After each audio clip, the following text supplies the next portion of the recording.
à Ottawa, il est 8h47 du matin, vendredi le 14 juin. Je m'appelle Sandy Rinaldo et vous êtes en train d'écouter les actualités CTV Ottawa. Aujourd'hui, nous souhaitons discuter d'une énigme qui touchera indubitablement les vies de tous les Canadiens partout, peu importe votre origine ethnique. Un dilemme qui réside autrement sous le nom de la loi sur la gouvernance des Premières Nations. Mais tout d'abord, c'est quoi la loi sur la gouvernance des Premières Nations?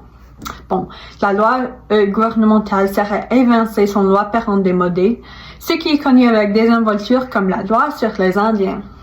La loi sur les Indiens était primitivement mise en œuvre avec le but d'être ethnocentrique d'assimilation, imposant des restrictions culturelles, politiques et circulatoires sans consulter les parties affectées. Pour la loi mise à jour, par contre, remet la gouvernance dans les mains des peuples indigènes. Pourtant, est-ce que le grand public est en accord? Laissons-nous découvrir de diverses perspectives sur le projet de loi nouvellement introduit en écoutant les perspectives des résidents d'Ottawa. Madame, comment te sens-tu en ce qui concerne la loi sur la gouvernance des Premières Nations? Cette loi satisfait-elle les besoins des peuples autochtones? Je suis écarlate de rage contre l'imposition tentative sur la loi de gouvernance sur les Premières Nations. Honnêtement, on dirait que l'histoire répète. Le gouvernement canadien souhaite faire les changements pour leur propre convenance, mais exclut manifestement les points de vue vertueux des peuples indigènes. La loi sur les Indiens, la loi sur la gouvernance des Premières Nations, ils sont tous la même. Notre gouvernement porte une masque de réconciliation. Merci. Et les principes eux-mêmes, tu as des opinions? Les changements proposés par Nolte donnent une illusion de pouvoir. Ses capacités de gérer nos propres affaires donnent au gouvernement qu'une allée simple à nous assimiler à rien. Cela était limpide quand ils n'ont pas reconnu notre statut d'autonomie gouvernementale.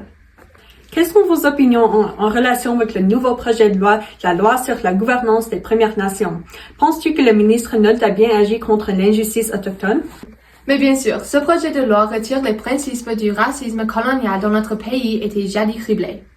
Ce changement d'attitude est même présent dans le titre de la loi. En s'adressant à cette sous-section de peuples autochtones comme les Premières Nations, tandis que les Indiennes ont évalué comme une société et laissé méfaite au passé. Entre toi et moi, il paraît que les peuples indigènes se plaignent dans l'intérêt de se plaindre. Intéressant. Comment la mise en place de cette loi conduirait-elle à la réconciliation avec les Premières Nations? Eh bien, comme il est écrit dans le projet de loi, les altérations apportées sont l'essence dans leur avion à l'autogouvernance. Ce qu'on offre aux réserves rendrait leur territoire non plus démocratique, mais plus responsable aussi.